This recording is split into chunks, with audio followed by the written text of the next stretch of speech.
Então,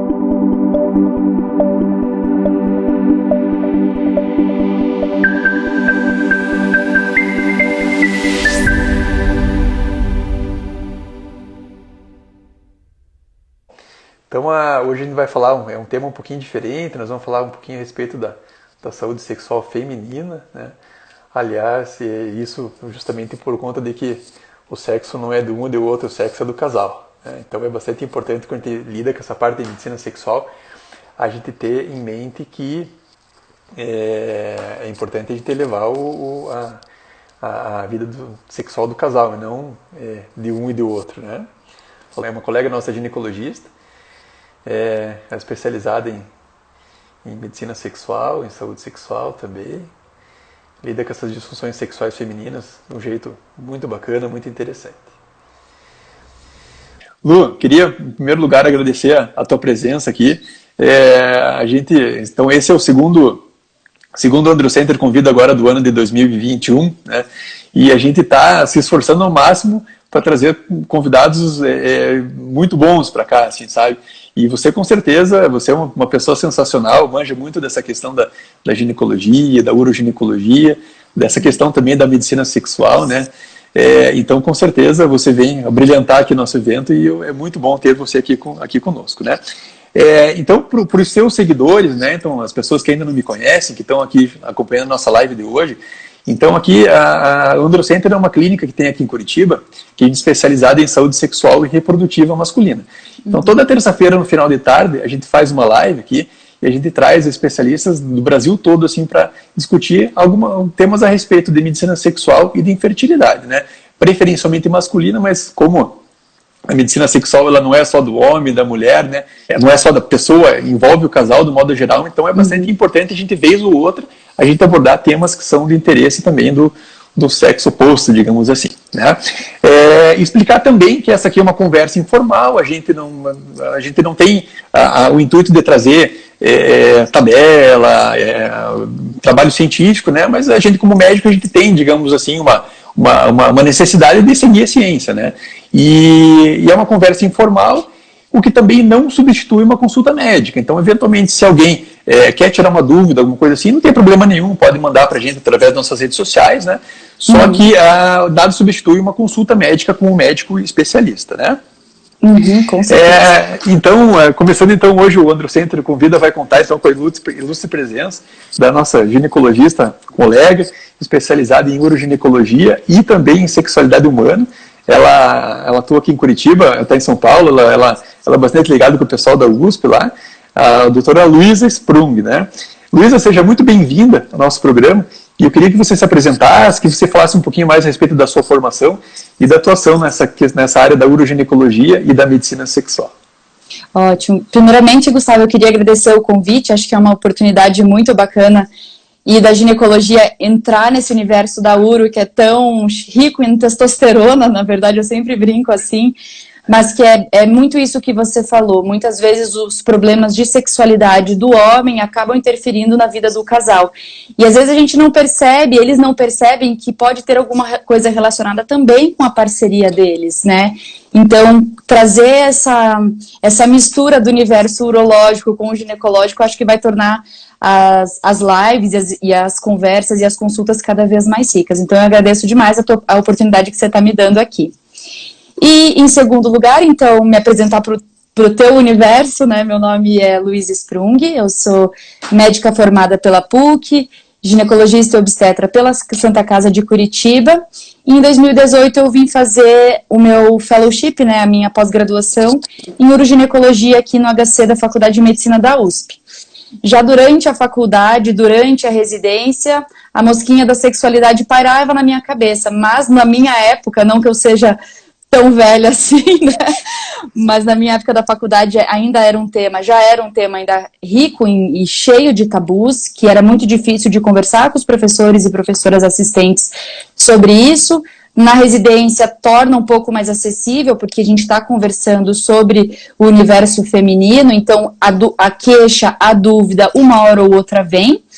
algumas pacientes demoram um pouco mais, outras menos, mas quando essa queixa vinha para mim, eu sentia que eu não tinha como conversar, eu não tinha ferramentas para isso, né, porque era sempre deixa para lá, a sexualidade da mulher não é algo importante.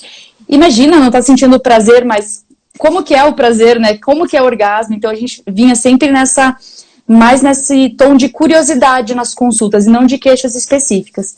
E daí, vendo essa minha falta de armas, eu decidi, junto agora com o fellow, com o mestrado, eu terminei a minha pós-graduação em sexualidade humana, que é a parte mais de educação e terapia, mas que deu uma visão geral das questões da sexualidade, questões de gênero, prazer, libido, que muitas vezes estavam andando lado a lado da ginecologia, mas não se misturavam.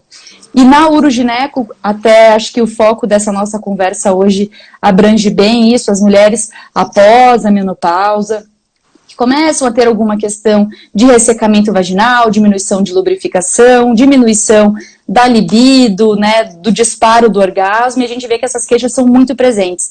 Às vezes até as alterações anatômicas, né, os prolapsos, mesmo as incontinências urinárias que têm um impacto na vivência da sexualidade, seja pelo medo da perda de urina.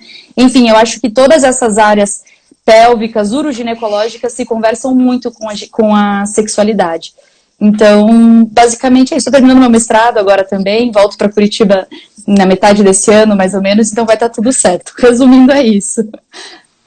Legal, né? Não que nós sejamos dinossauros da medicina sexual, mas é assim, a gente está numa... Eu vivi uma fase que na minha formação da parte de medicina, mesmo na parte da residência da urologia, a formação em medicina sexual foi muito complicada, assim, sabe? Então, realmente a gente teve que ir para fora, né? Teve que ir para fora de Curitiba, né? Buscar uma formação diferenciada, né? Para a gente poder atuar nessa área que a gente tanto gosta de trabalhar, né? Exatamente. Então, nossa conversa de hoje será a respeito da sexualidade na mulher pós-menopausa. Bom, o foco do Androcenter Convida é sempre abordar temas relacionados à medicina sexual e infertilidade masculina. Assim como eu estava falando para as pessoas agora há pouco que estavam nos acompanhando, a medicina sexual ela envolve o casal, e não apenas o homem ou a mulher, né? Então, na nossa prática diária, a maioria dos nossos pacientes, aqui do urologista, são pacientes da faixa etária entre os 50 e 80 anos de idade, né? E o homem, apesar de sofrer uma queda parcial dos níveis hormonais com a passada da idade, não existe uma parada total da produção da testosterona. Em contrapartida, na mulher, esse fenômeno da queda hormonal é uma regra, acontece em todas as mulheres, né? Então existe uma etapa na vida da mulher onde a produção hormonal do hormônio do estrogênio irá acabar. E isso vai acontecer justamente na menopausa, né?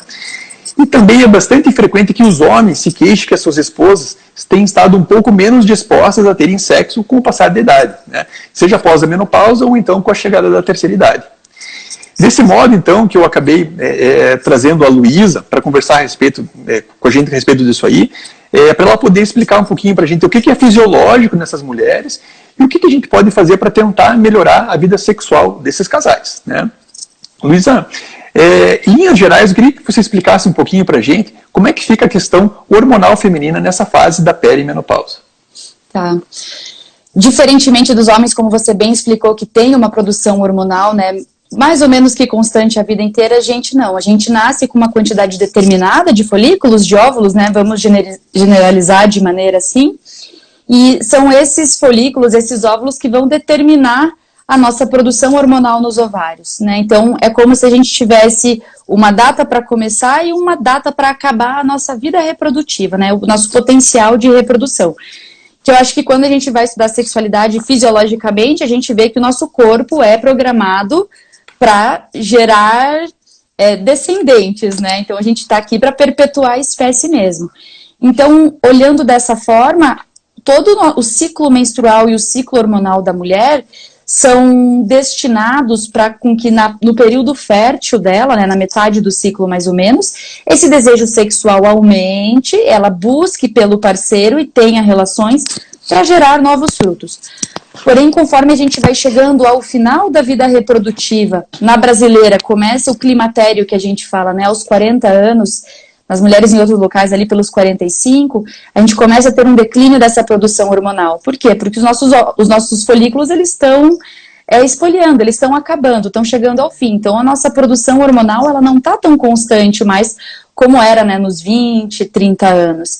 Então a gente começa a perceber alguns sintomas, né, como fogachos, que são aquelas ondas de calor, irritabilidade, insônia, ansiedade, ressecamento da vagina, mas ao mesmo tempo é muito estranho, porque você não sente muitas outras coisas mudando. Às vezes, até dependendo das condições físicas, sobrepeso, obesidade, os ciclos ainda se mantêm regulares. Mas não demora muito, a gente começa a perceber que o ciclo menstrual ele começa a entrar numa fase mais irregular. E aí é que tá, a mulher começa a não entender, mas é menopausa, não é menopausa? Então, assim, a menopausa, ela é um evento do climatério, da perimenopausa, né? Então, é o que marca a data da última menstruação. Mas até essa última menstruação acontecer, todos esses sintomas podem estar presentes. E numa mulher que acaba estando com insônia, irritada, né, com ondas de calor, desconfortável, com diminuição da qualidade de vida, muitas vezes a última coisa que ela vai buscar vai ser a sua satisfação sexual. Justamente. E às vezes, pensando, né, o que vem primeiro, o ovo ou a galinha, às vezes até se ela exercesse essa sexualidade, poderia vir um conforto um pouco maior desses sintomas. Então, às vezes até a gente brinca no consultório que justamente a falta de libido, se ela tivesse uma libido um pouco mais estabilizada, mais presente, ela poderia ter uma melhora desses sintomas. Mas quando essa mulher tem a menopausa, que realmente é a data da última menstruação, que a gente dá o diagnóstico 1 ano depois dessa interrupção, a gente vê que esse ovário parou a sua produção hormonal. Né? Isso normalmente acontece entre os 40, 45 até os 65 anos, que após essa data a mulher está na senilidade ou na velhice. Mas esse período de irregularidade menstrual, muitas vezes a maioria das mulheres acham que já estão na menopausa e que não tem o risco de engravidar. E às vezes tem uma parcela que ao invés de ter um prejuízo da sua libido, da sua função sexual, acabam, digamos, se libertando, achando que não tem mais o risco de engravidar e se soltam cada vez mais. Que às vezes o que tinha antes um comprometimento da libido pelo uso de um método hormonal, né, um contraceptivo, um anticoncepcional, um Mirena, de repente, ela para de usar e nesses casos a gente vê as gestações não planejadas nessa fase do climatério até essa menopausa vir. Então a gente tem, na verdade, 2 polos meio extremos, uma parcela que eu acho que chega até mais do que metade da população feminina que está nesse climatério, que tem uma diminuição do desejo sexual, para uma parcela que acha, opa, agora eu não tenho mais risco de engravidar, eu posso fazer o que eu quiser. E acaba se liberando, os filhos já estão grandes, não tem mais com o que se preocupar, não se preocupa mais com o que os outros vão pensar, né? Acaba vivendo a sua vida como ela deveria já ter sido vivida antes, mas as barreiras talvez estejam mais soltas agora nessa fase. E é interessante, né, porque existe no período pré-menopausa existe uma associação entre o desejo sexual e a fertilidade, né, uhum. E agora que está falando pra gente dessa dissociação. E a gente observa também que a partir da época da Revolução Sexual, lá que foi com o lançamento da pílula anticoncepcional, que uhum. Desvencilhou, boa parte das vezes, a vida sexual da mulher com a fertilidade, né? Uhum. Então, isso por si só aumentou o desejo sexual, né? Então, e a liberdade sexual das mulheres, digamos assim, né? Então, a mulher não ficou atrelada àquela necessidade de ter a relação sexual para engravidar, né? Então, ela pôde, a partir de então, ter a relação sexual também para promover o seu próprio prazer, né? Não, com certeza, eu vejo quando o pessoal às vezes acaba até demonizando muito a pílula anticoncepcional, eu falo, gente, lembrem-se, é graças a ela que a gente pode conversar, a gente pode planejar, pode viver a sexualidade simplesmente pelo prazer e não só pensando em ter filhos ou em continuar a família. Eu acho que a gente tem essa questão, mas é graças a ela que a gente pode fazer tudo o que a gente tem feito hoje em dia, na verdade, né? Inclusive essa conversa aqui, né? Eu poder ter feito faculdade, enfim, todas as melhorias e benefícios que essa revolução trouxe. Do ponto de vista, a gente falar um pouco a respeito de libido, né? Porque a gente já falou a respeito do estrogênio, que ela afeta negativamente, a queda do estrogênio afeta negativamente vários fatores aí da qualidade de vida da mulher, né?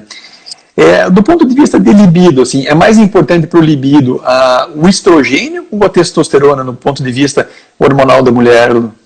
Da mulher são os dois, na verdade, porque o estrogênio está muito ligado também com a parte funcional da musculatura do seu assoalho pélvico e mesmo do próprio desejo sexual, mas querendo ou não, a testosterona ainda dá aquele start, o disparo orgástico e toda aquela libido, aquele desejo incontrolável, digamos assim, que precisaria.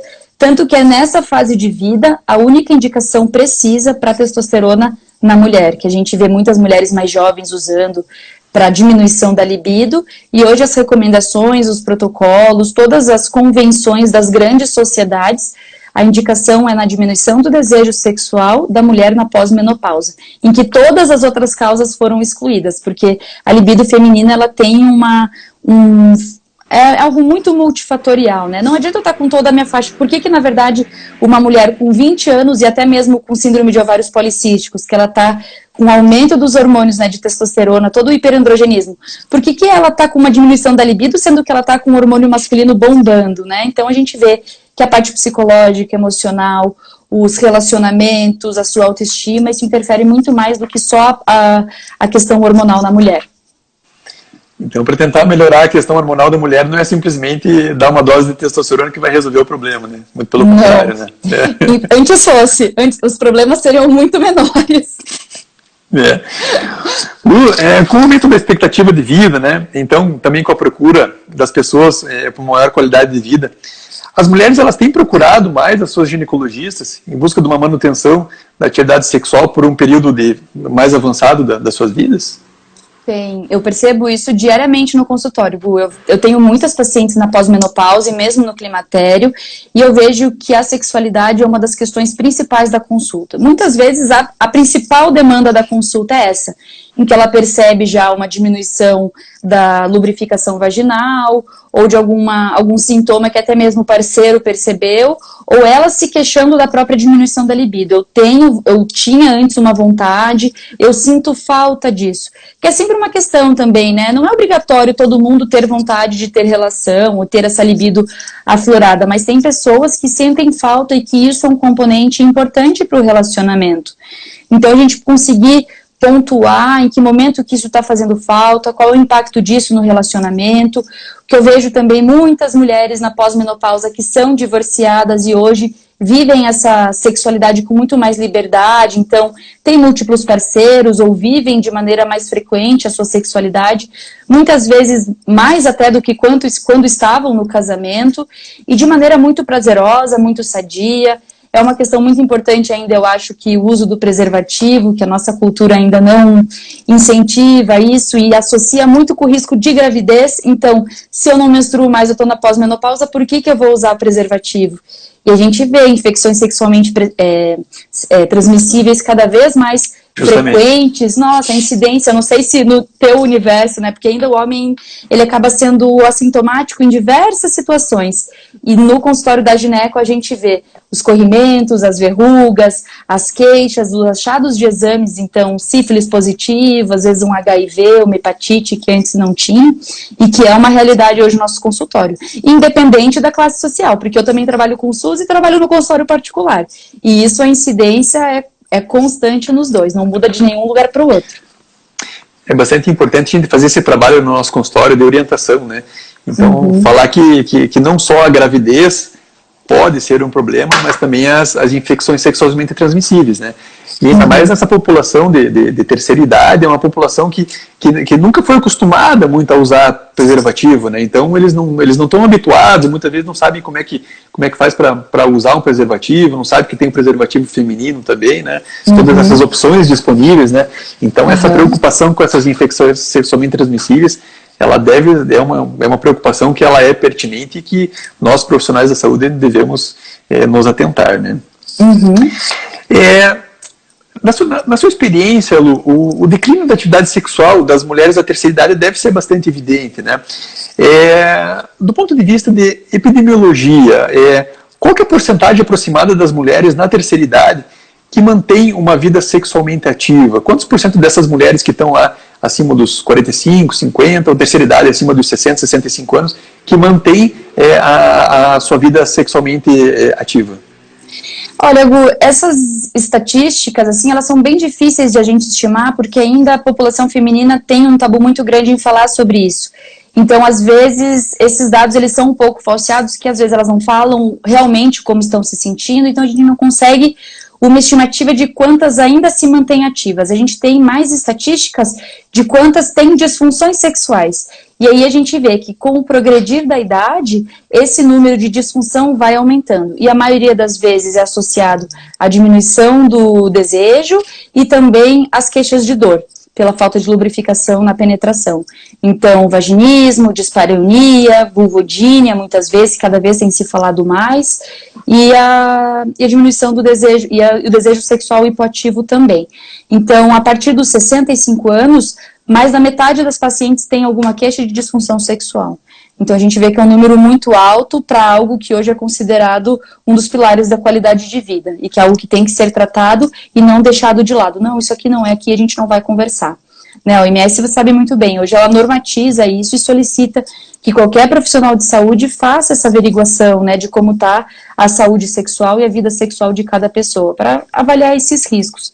Eu acho que isso é muito importante, que quando a gente dá essa abertura, a gente vê que vem um mundaréu de coisas, né, um monte de dúvidas, um monte de questionamentos que muitas vezes elas não se sentiam à vontade, justamente para falar com alguém, né, medo de olhar feio, meu Deus, o que você pensa? Eu lembro, eu tenho um caso que do meu R1, na verdade, que é uma paciente que ela tinha um câncer de endométrio, a gente foi fazer uma estereia ampliada nela, né, retirar o útero, deixar a vagina suturada, aquela cúpula bonita, e ninguém tinha questionado a parte da sexualidade dela. Foi visto um VDRL positivo, né, um diagnóstico de sífilis nunca tratado nela, e quando daí eu fui conversar com ela, ela falou que ela ia pro baile ali de Araucária toda semana, que ela tinha os 3 parceiros dela, e que quando a gente falou que depois da cirurgia precisaria de 45 e 60 dias de abstinência, é uma mulher que ela chorou porque ela não ia poder ter relação. Então, a gente subestima às vezes a vivência sexual dessas mulheres na pós-menopausa, né? É. Porque como a gente estava falando da vida sexual do casal, né? Então faz parte da nossa anamnese perguntar a respeito de como é que, de que se a parceira, se ela ainda mantém uma vida sexual ativa, se ela tem interesse pelo sexo ou não, né? Nós urologistas que tratamos essa questão das disfunções sexuais, é muito legal assim quando a gente vê que está o homem motivado pelo tratamento e tem uma parceria motivada também, né, que a parceria às vezes vem junto, né, que se motiva no tratamento, seja com medicação oral, seja na psicoterapia, seja na questão das drogas intracavernosas. Então eu tenho muitos pacientes aí que têm a necessidade de usar medicação intracavernosa.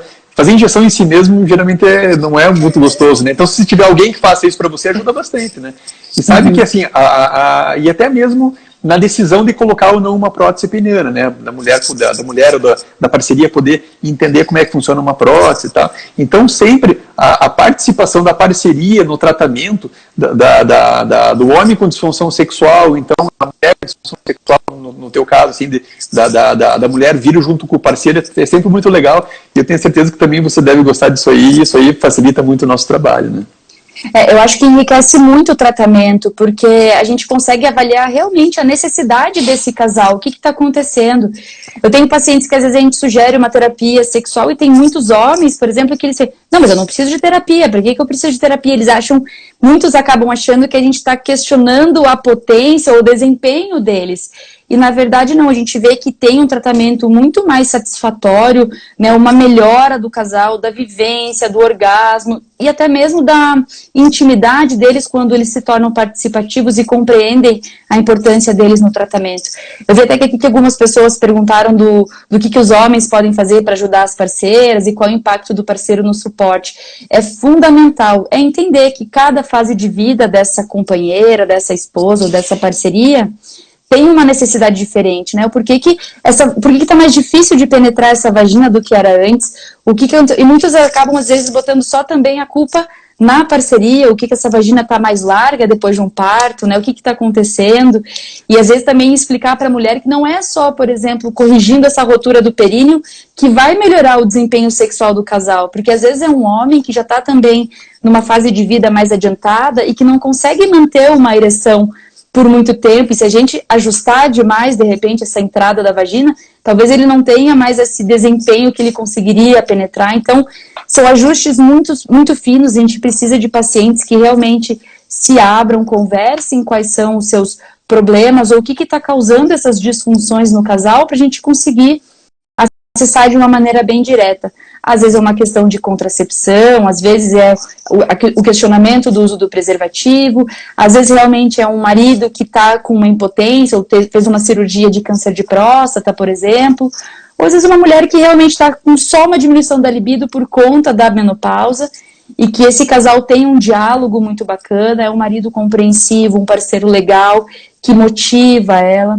Eu tenho pacientes, por exemplo, que o marido fez uma prostatectomia e que comprou um vibrador para a mulher e ela ficou super chocada com aquilo. Meu Deus, mas eu sempre tive relação com ele, é pecado. Eu não, imagine, né? Use isso junto com ele, é um ingrediente para o relacionamento.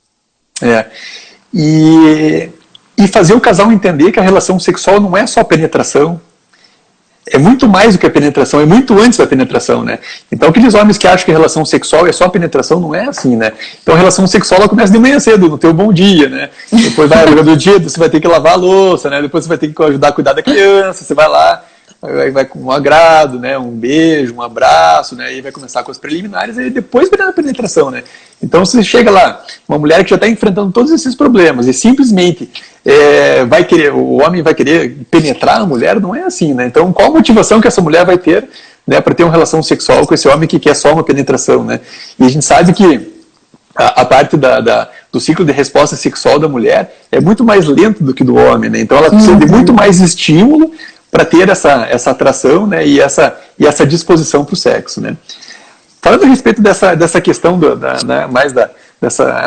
da parte farmacológica, então a gente teve que na década de 90, com o lançamento do Viagra, o Viagra ele trouxe de volta para o mercado muitos homens que estavam afastados, né? Então aqueles homens que não tinham capacidade penetrativa, que não tinham uma ereção, eles tiveram seu problema resolvido, né? Uhum. E desde então procura-se um Viagra feminino, mas até agora nada foi muito efetivo, né? Como é que fica a situação da mulher de ter que, daquele casal que já está um pouco mais na idade, que já estava um pouco mais deixando de lado as relações sexuais, esse homem então ele começa a fazer uso dessas medicações, volta para o mercado, digamos assim, como é que fica a questão da mulher para tentar acompanhar esse homem do ponto de vista fisiológico? Exato, isso também é uma das queixas, sabe, Gustavo? Chega muita mulher falando isso, eu não estava mais acostumada, o meu marido está tratando e agora eu tenho que dar conta e eu quero. Essa é a minha principal indagação. Você quer? Isso te faz falta? Não, faz, gostaria.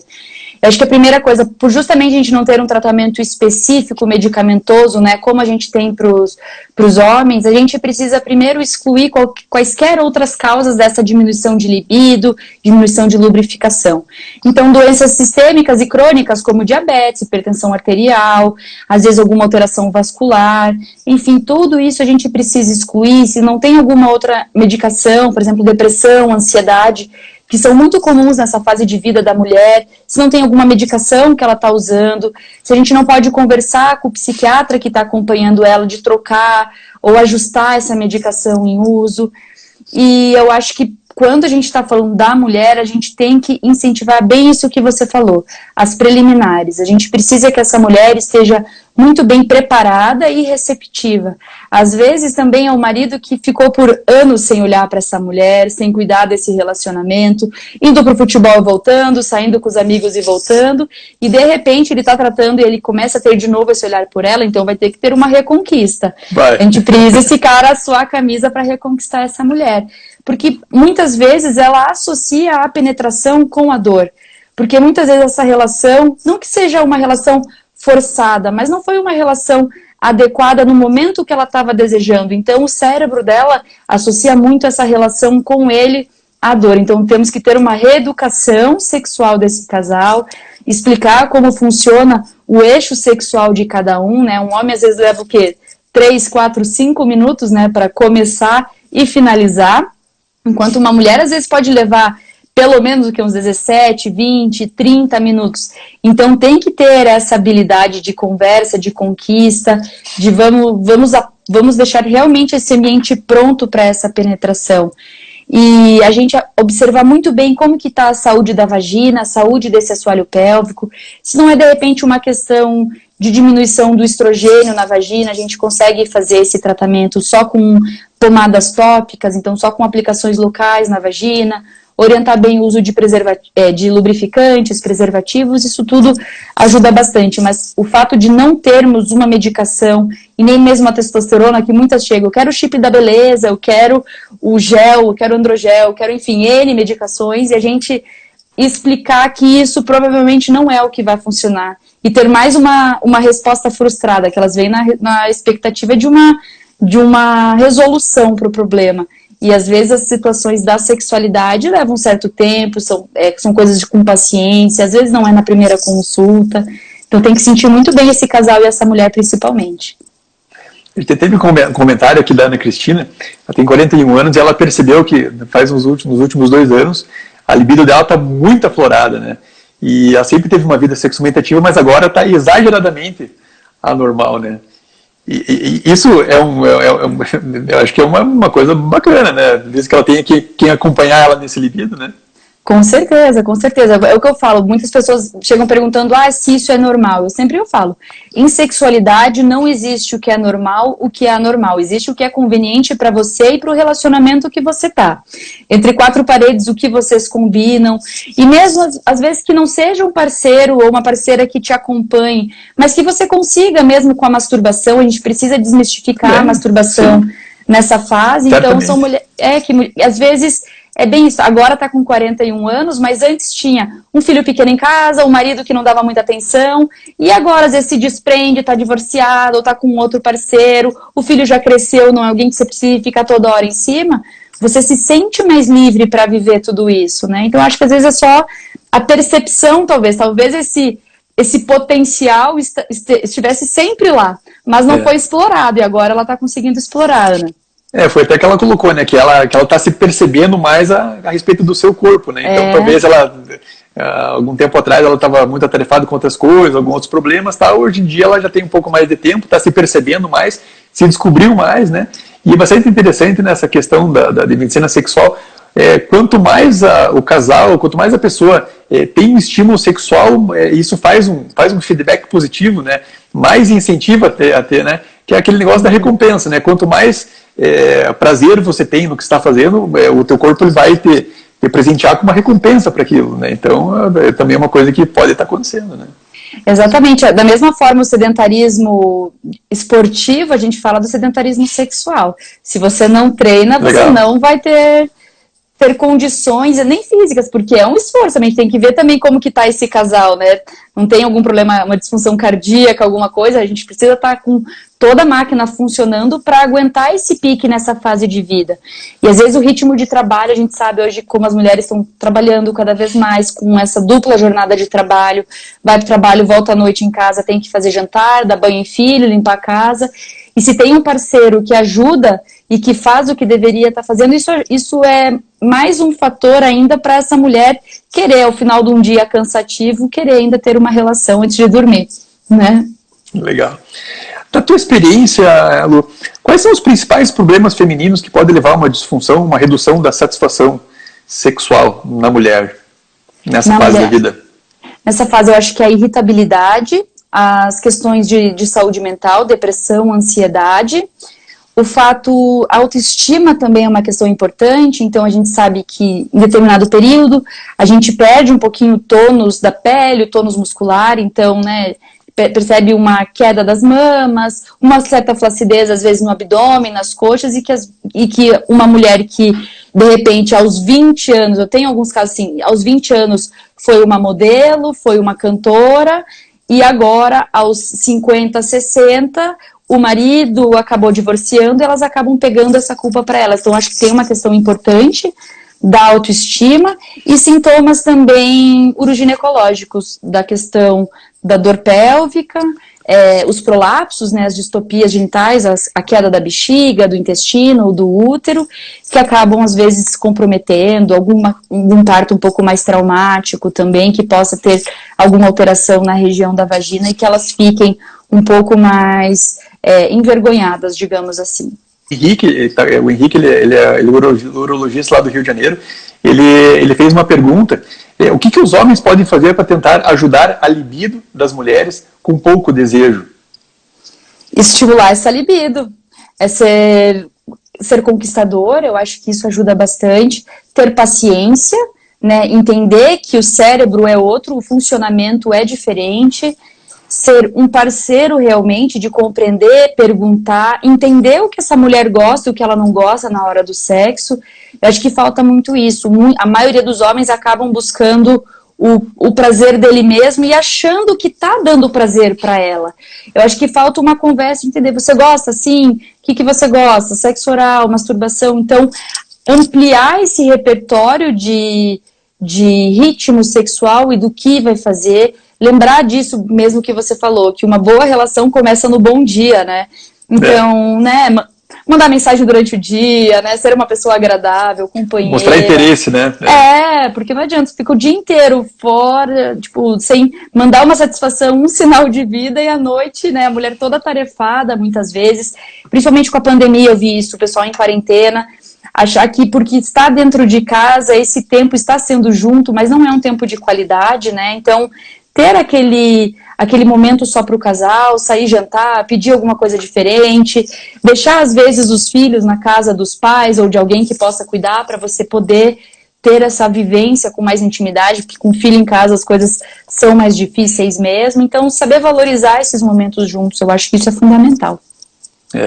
Recentemente eu atendi um paciente que ele tinha uma queixa de disfunção erétil, né? E aí eu fui perguntar como é que era a vida sexual e tal.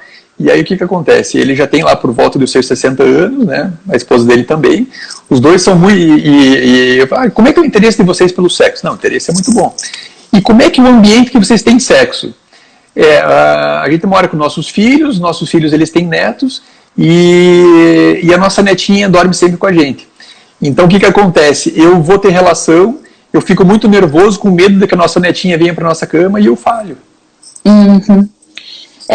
E tem isso, depois a gente então, não pensa na sexualidade, exatamente, né, dos idosos. E como é que fica isso aí, né? Então, por exemplo, assim, talvez esse casal idoso, disfuncional, né, ele não tenha um problema de saúde nenhum, né? A gente fica pensando em, tem problema de ereção, tal. Então esse paciente ele tem as suas ereções noturnas involuntárias presentes, ele quando vai fazer uma masturbação, a ereção é boa, então ele não é, do ponto de vista fisiológico, ele tá normal, né? Então a gente investigando essa questão de como que está o ambiente sexual, a gente começa a descobrir, né? E eu falei, veja, você vai ter que combinar com os teus filhos, né, de que o teu netinho, tua netinha não vai mais poder dormir sempre com você, ou você, que legal, os avós curtirem os netos, tal, é muito bacana, mas assim, você vai ter que ter os momentos de privacidade com a tua esposa. Se você ficar pensando que você vai ter uma relação sexual, tem que ser uma relação rápida e com aquela tensão de vir um neto, né, então você fica com aquela preocupação de não traumatizar a criança, se a criança vê, né, dois adultos tendo relação, né. Então é bastante importante a gente perguntar como é que é o ambiente que essas pessoas tenham esse relacionamento sexual, né? E às vezes até uma falta de oportunidade, porque provavelmente esses filhos, eles pensam, meu Deus, meu pai e minha mãe já são idosos, imagina que vão ter relação, deixa as crianças, então... Eu acho que idoso não tem relação, né? A gente não concebe a possibilidade de dois idosos terem relações, a mesma coisa quando a gente fala de pessoas com deficiência também. A gente acaba infantilizando, né, pra gente não pensar nessa possibilidade. E quando a gente vai ver, é uma demanda muito importante. Às vezes olha assim, não, imagina esse casal, às vezes estão tendo muito mais relação do que casalzinho de namorado por aí, aproveitando muito mais, né? Muito mais tempo, muito mais liberdade, né? Exatamente. Muito mais independência, né? Com certeza. A Maritânia também, ela ressaltou que pra gente ressaltar essa questão das dores pélvicas, né? Então, a dor, porque assim, quem sente dor não consegue sentir prazer. Então, às vezes, um caso que a gente vê de paciente que tem lá uma fimose, alguma coisa assim, que se queixa que não consegue ter um relacionamento, você vai examinar, tem uma fimose, então aquela fimose machuca o genital na hora do relacionamento, né? E quem tem dor não consegue relaxar para ter satisfação sexual, né? Então, para ter uma satisfação sexual, tem que estar relaxado, tem que estar tranquilo, né? E se você tem dor, né, uma dor pélvica, ou então uma dor genital, isso é uma coisa que certamente vai dificultar muito a pessoa de ter prazer no relacionamento, né? E fica reforçando aquele ciclo da dor também, a gente acaba substituindo, ao invés de ter um estímulo prazeroso da relação, acaba mantendo aquele estímulo de dor, em que o nosso cérebro não é burro, ele vai pensar na próxima vez, por que eu vou entrar numa relação se eu vou sentir dor? Então, ou você se mantém e fica estimulando cada vez mais a dor, ou então você gera essa ansiedade, que é um reforço positivo para a gente evitar essa relação. E não é isso que a gente deseja. Então, pacientes com vaginismo, que tem aquelas contrações involuntárias do terço inferior da vagina, em que acaba fechando e que não permite a penetração. Então, nisso, um parceiro junto na consulta para entender o que está causando, que não é uma culpa dele, que isso depende, né, de um tratamento fisioterápico, com psicoterapia também. A vulvodínia, que é aquela queimação importante na região da vulva e que muitas vezes tem um quadro emocional associado, ou as próprias outras causas, como endometriose, às vezes um cálculo urinário também, isso pode causar. O próprio ressecamento, a atrofia da menopausa, é um dos principais causadores de dor na relação nesse momento de pós-menopausa. Então, a gente tem inúmeras situações e que, ao meu ver, praticamente todas elas têm um tratamento adequado para trazer, de novo, uma satisfação sexual e tirar essa correlação da dor com a relação sexual. E lembrar que não é normal ter dor na relação em nenhum momento, né? A dor é bem o que você falou. Se tem dor, a gente não consegue sentir prazer, né? Os estímulos são outros. E na tua experiência, assim, porque é difícil às vezes a gente encaminha para um especialista de terapia sexual, assim, né? Quando tem uma disfunção feminina, assim, o quão frequentemente que você consegue, é difícil de falar em resolver o problema, né? Mas é muito frequente casos de disfunções, assim, na pós-menopausa ou terceira idade que procuram e que realmente conseguem um tratamento legal e que resolve mesmo o problema, Eu acho que a maioria, Gustavo, é muito difícil. Legal saber disso. A maioria a gente consegue resolver. E a maioria das vezes a gente pensa assim, vai ter um tratamento complicado. Não, você repõe o estrogênio na vagina, 2 semanas depois que ela já tem uma reepitelização, ela já fica bem. E eu acho que tem a parte também do efeito placebo. Aquilo, não, eu tô me tratando, então eu sei que vou melhorar. Tô buscando tratamento, né? E ela busca essa ajuda e ela tá sabendo que tá fazendo a parte dela. E às vezes uma conversa acolhedora no consultório de, olha, o que você está sentindo é normal, mas tem tratamento, a gente vai te ajudar. Saber que tem uma luz no fim do túnel e que isso vai permitir uma melhora, isso já tranquiliza bastante. Eu acho que os casos mais difíceis de resolver é quando tem um componente emocional ou de relacionamento muito forte, que talvez seja isso que a gente não consiga manejar. Dor, hipotrofia, essa parte a gente maneja, né? Ou pacientes com uma depressão muito forte, às vezes uma ansiedade, que as medicações impactam muito e não tem muita indicação, de repente, a gente retirar, é uma medicação que, uma depressão grave, a paciente vai se manter por muito tempo. E aí a gente tem que priorizar, né? O quadro dela, a saúde mental dela, nesse caso, vem em primeiro lugar, a gente tenta ajustar, então esses casos são um pouco mais complexos. Mas esses outros casos que têm, muitas vezes, um fundo orgânico ou de ajuste no relacionamento, que tem um parceiro participativo, a gente consegue melhorar e ter uma vida bem prazerosa. Legal. A gente teve algumas perguntas aí, que a gente deixou uma caixinha de perguntas ontem, e tem um colega, o André Matos, que trabalha aqui junto com a gente, ele fez a seguinte pergunta: na mulher idosa, penetração realmente importa? Muitos homens com DE, acho que ele fala a respeito que o quanto que para a mulher idosa é importante a penetração, ou se o homem consegue, de algum outro modo, sem a penetração, propiciar prazer para essa mulher. Eu acho que, na verdade, é público e notório que a mulher, ela não precisa especificamente da penetração, né? O prazer feminino está na estimulação do clitóris. Eu acho que para essas mulheres que gostam e quando eu falo isso, eu sempre gosto de falar que não é que eu estou dizendo que penetração é ruim, não é isso. Ela é boa, mas quando bem utilizada, bem empregada. Então, eu acho que isso é uma preferência pessoal de cada um mesmo, vai depender muito da pessoa com quem a gente está falando, mas lembrar que o prazer da mulher, ele é clitoriano, e quando esse prazer vem da penetração, esse clitóris está sendo estimulado por dentro. Então, se às vezes é uma mulher que está muito atrofiada, muito ressecada, não permite a penetração com pênis e ela gosta, você pode penetrá-la com o dedo, com um brinquedo sexual, enfim, com outras coisas, se é algo que ela sente falta. idealmente a gente não deve fazer nada que a outra pessoa não queira. Então, perguntar para sua esposa, né, para sua paciente, se isso para ela é algo que faz falta ou não. Se fizer, tem alguns outros artifícios, né? Então, o orgasmo vaginal e o orgasmo clitoriano, o orgasmo vaginal é uma coisa que não existe. Todo orgasmo, via de regra, até onde eu sei, acho que é clitoriano, né? Exatamente, exatamente. O marido, o parceiro, o companheiro que sabe aonde fica, descobre o mapa da mina. É ali que ele vai fazer com que a mulher dele se mantenha satisfeita e que goste cada vez mais dessas relações e que busque também ele, né? Que também tem essa incompatibilidade do desejo espontâneo, desejo responsivo entre as mulheres e os homens, mas eu acho que faz com que a gente quebre aquele sedentarismo sexual e essa mulher se mantenha muito ativa na sua vida com esse parceiro. E uma outra questão que mandaram pra gente, o prazer da mulher muitas vezes não se faz puramente pelo orgasmo, né? Então, boa parte das mulheres, elas ao longo da vida, inclusive, elas não vão ter orgasmo, né? Então, que essas mulheres, boa parte das vezes, o companheirismo, a cumplicidade, né? E a aproximação que o sexo traz, pode ser, inclusive, a motivação para o sexo dessas mulheres, né, Lu? Exato, o afeto, o carinho, a manutenção do amor, né, o momento de troca entre o casal, que muitas vezes é uma vida corrida, ali ela se sente amada, né, então uma boa relação com carinho, com prazer, a gente não precisa no ciclo de resposta sexual feminino atingir o orgasmo. Claro que quando a mulher atinge, é um prazer muito... A mais, é um prazer a mais e muito revigorante até de manutenção dessa necessidade dessa relação, mas a própria troca, os estímulos que acontecem, né, o estímulo clitoriano, do tato, do cheiro, isso tudo é muito bom e faz com que a mulher se mantenha e se sinta satisfeita também. A maioria das mulheres, a gente vê as estatísticas assim, a porcentagem de mulheres que nunca atingiu o orgasmo é altíssima. E a maioria das vezes, na verdade, é pela falta do autoconhecimento, de entender o que gosta.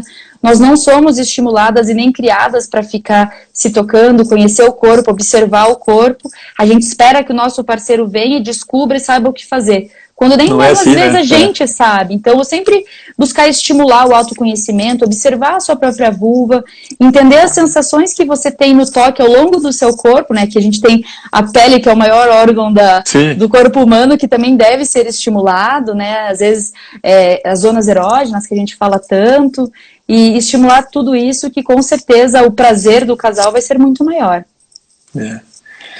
Nossa, quando conversa boa, ela passa rapidinho, né? Já foi quase uma hora já. Então, assim, pessoal, acho que essa conversa de hoje serviu para a gente mostrar o quanto que uma profissional especializada em saúde sexual pode ajudar, então, na qualidade de vida dessas mulheres que até então perderam o interesse pelas suas vidas sexuais, seja por conta de dor, seja por uma alteração hormonal, uma alteração do relacionamento, né, do contexto sexual, né. Eu deixei um tempinho aqui, reservei para suas considerações finais, né. Então, para você falar alguma coisa a mais que você queira falar a respeito do tema, né? E também para você deixar os seus contatos, né? Os seus contatos de rede social e também de como que os pacientes podem fazer para agendar uma avaliação com você. Ótimo. Gu, eu queria primeiro agradecer mais uma vez o convite, acho que foi uma oportunidade excelente. Eu sou quase uma militante da multidisciplinaridade, então eu estimulo muito, mesmo as meninas mais jovens, a estimular os namorados e os parceiros a irem no urologista antes de precisarem do urologista, né? Essa parte preventiva é muito importante. Acho muito bacana como as nossas áreas se comunicam e se conversam. Acho que isso a gente só tem a agregar cada vez mais para os pacientes, para as pacientes, que esse casal transita nesses dois universos. E acho que deixar o canal aberto para quem tiver dúvida. O meu Instagram é @doutora_luiz_sprung, _ginecologista. O Gustavo já me compartilhou, então a gente tem essa troca bem legal aqui no Instagram de tirar dúvidas um com o outro, né? A gente tem essa conversa. E não deixem de procurar ajuda quando vocês têm alguma dúvida, não precisa esperar chegar a um problema para vocês solucionarem isso. Se libertem desses tabus, desses medos, conversem sobre sexualidade com seus e com suas ginecologistas. E é um prazer, quando você quiser fazer de novo, eu estou disponível. Legal, certamente a gente vai ver outros temas para a gente conversar de novo, né? E então é isso, pessoal. Só lembrando que todo esse nosso conteúdo, então, dessas lives, a gente edita, né? Isso aí vai para o YouTube, no nosso canal do YouTube, que chama-se Androcenter, Saúde Sexual e Reprodutiva Masculina. A gente edita também para as plataformas de áudio, de Spotify, dos podcasts da Apple e do Google, né, que é o Androcast, né, e tudo isso aí pode ser acessado. A gente tem um link lá no meu Instagram. Meu Instagram, esse Dr.Gustavo, Androcentro Curitiba, é muito longo, então eu fiz um novo Instagram chamado @redeandrocenter, né? Lá tem o Linktree. Através desse Linktree você tem acesso direto aí ao YouTube, ao Spotify, né? O Androcenter Convida e o Androcenter Tips, que são algumas dicasinhas que a gente dá, né? Luísa, então, queria agradecer mais uma vez a tua brilhante presença, né? Dizer que foi muito legal e que em breve nós teremos que fazer outras lives, né? Então, pessoal, acho que uma boa semana a todos, fiquem todos muito bem. Na semana que vem a gente vai fazer uma live a respeito de falar de varicocele com o nosso colega Daniel Zilberstein, lá de São Paulo. Ele é especializado nessa questão de medicina reprodutiva e tenho certeza que vai ser uma live tão legal quanto essa de hoje. Tá bom, pessoal? Muito obrigado a todos e uma ótima semana. Beijo grande, gente. Tchau, tchau. Obrigada, Gustavo. Beijo, Lu. Tchau, boa semana. Obrigada.